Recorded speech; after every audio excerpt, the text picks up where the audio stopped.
पिछले एपिसोड में आपने देखा कि हाजी साहब और अजीजी कुछ ही दिनों में बर्फ पड़ने के मौसमी इशारों को समझकर खुश होते हैं।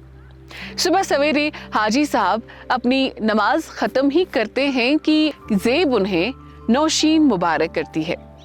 बर्फ पड़ने और नौशीन की सबसे पहली मुबारकबाद देकर शर्त जीतने की खुशी में हाजी साहब ज़ेब से कुछ भी मांगने को कहते हैं। ज़ेब इस बात पर उदास होकर उनसे कहती हैं कि वो उसकी मांग पूरी नहीं कर पाएंगे।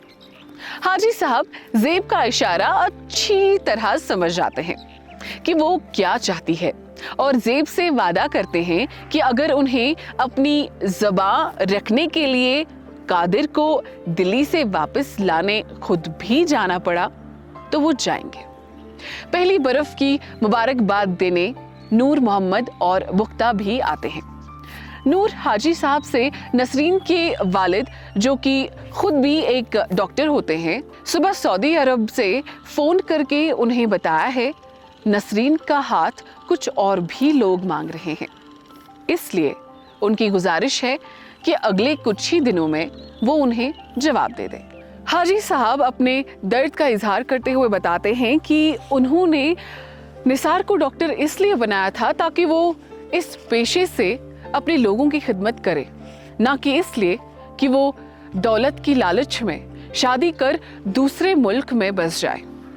मुक्ता अपनी बात रखते हुए कहती है कि निसार नसरीन को बेहद चाहता है, शायद इसलिए इस बात के लिए राजी हो रहा होगा।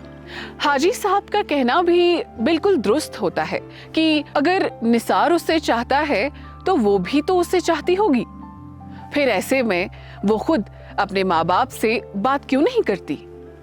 बातें कभी कभी अचानक से उस तरफ का रुख ले लेती हैं जहाँ जाने का इरादा बिल्कुल नहीं होता, लेकिन अक्सर ऐसे हो जाता है। हाजी साहब भी ऐसे किसी बात को लेकर वहाँ से बड़ी ही बेरुखी से उठकर चले जाते हैं। अजीजी उनके पास जाकर उन्हें अपने तरीके से बात की संजीदगी को समझाती है। हाजी साहब भी इस दरमियान एक बात का जायजा ले चुके होते हैं कि नसरीन 2 साल तक तो यही है और जो भी होना है वो तो 2 सालों के बाद ही होगा, इसीलिए अजीजी के मनाने पर वो इस शादी के लिए राजी हो जाते हैं।